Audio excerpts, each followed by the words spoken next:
Alright, magandang gabi mga bossing. Okay. Itong bago natin puzzle, no.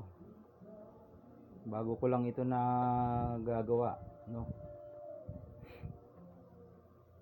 Na-connect. Madali lang magawa ng puzzle basta mai-connect mo lang 'yan. Okay, dito sa puzzle ng rules na ito, sulong ang pula, talo ang itim. 5 sulong lang ang kailangan. Okay? May dama ang pula, isa. Marami siyang piyon. Okay? Samantalang ang itim, 3 ang dama,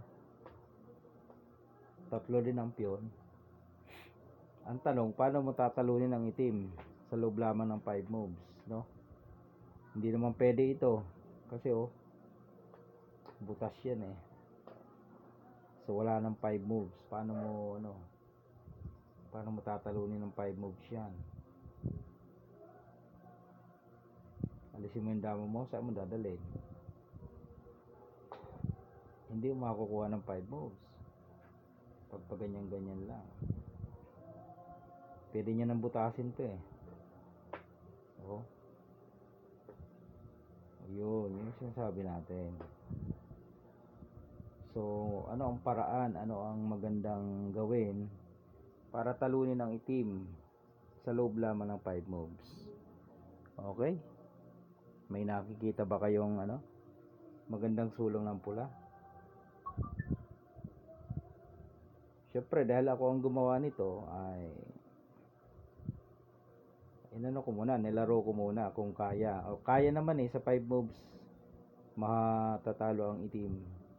Okay? Pakita na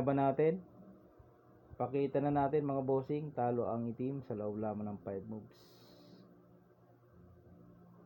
Paano? Ito na, pakita ko na para yan. Isa, kakain ng dama ng 2, no?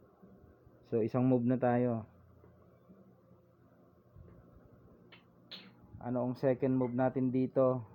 Ito, 2. Yan ang ating second move. Okay?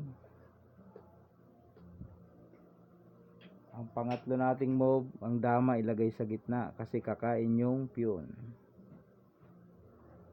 Yan. Pang-4 na move natin, ipakain sa piyon. Yan. Pang-5, ito ang pang-lock. Boom. Yun. Talo na itim mga boss. Na-lock na yan, nababoy na yan eh. Trap na yan, nakulong. Diba? Pasamba itim.